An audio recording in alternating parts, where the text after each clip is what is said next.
Assalamualaikum warahmatullahi wabarakatuh. Hello everyone, how are you today? I hope you are all in a good health and God always bless us. Now, welcome student in the first session. In this session, you will study about first the distinguishes between informal and formal English language and the importance to learn both language. The second, you will learn about the differences between slang and colloquialisms.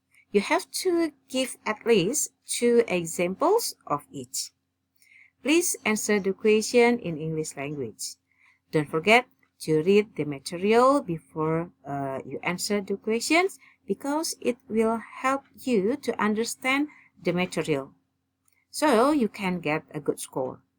Remember, if you're active in discussion, you will get 30% score.